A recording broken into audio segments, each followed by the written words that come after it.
भारत हमेशा मदद के लिए दूसरे देशों के साथ खड़ा रहता है, लेकिन अब भारत ने एक बड़े मुस्लिम देश की मदद करने से मना कर दिया है, क्योंकि उस देश के पास भारत के 700 करोड़ रुपए उधार है। तो आखिर कौन सा है वो देश और क्या है पूरा माजरा, चलिए आपको बताते हैं। भारत ने मुसीबत के समय हमेशा खाड़ी देशों के लोगों को खाद्यान्न दिया है। खासतौर पर जब यूक्रेन और रूस की जंग के बीच इन मुस्लिम बहुल देशों में गेहूं का संकट आया, तब भारत ने इन्हें गेहूं भी निर्यात किया। वहीं एक खाड़ी के एक बड़े मुस्लिम देश को भारत ने जरूरत के समय चावल भेजे, लेकिन जब इस देश पर 700 करोड़ रुपए के उधार हो गए तो भारत ने साफ साफ कह दिया कि पहले उधार के पैसे लौटाओ, फिर चावल निर्यात करेंगे।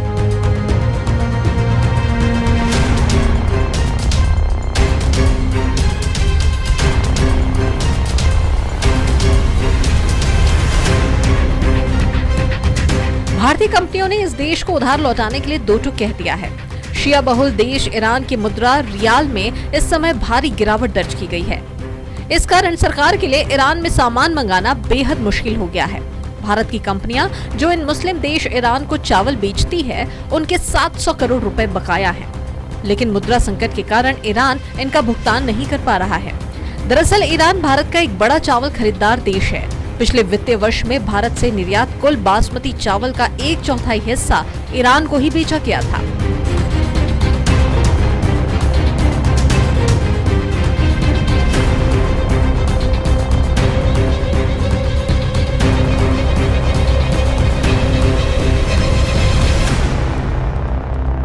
पाकिस्तान के बाद इस मुस्लिम देश की अर्थव्यवस्था भी डामाडोल हो रही है।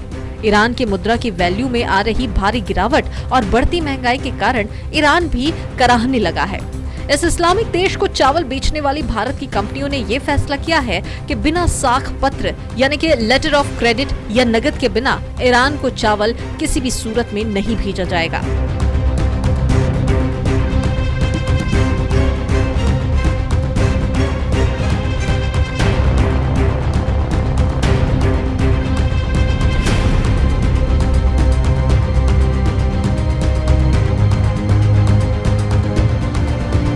बाकी महंगाई की वजह से रमजान में भी ईरानी नागरिक जरूरी सामान को पर्याप्त मात्रा में नहीं खरीद पा रहे हैं।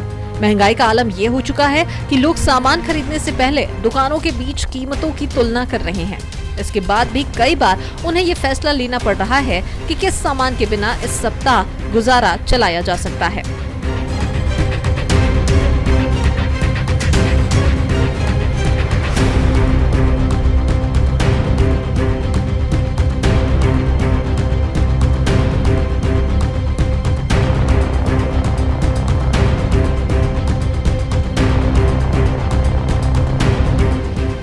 Bureau report, KBC news.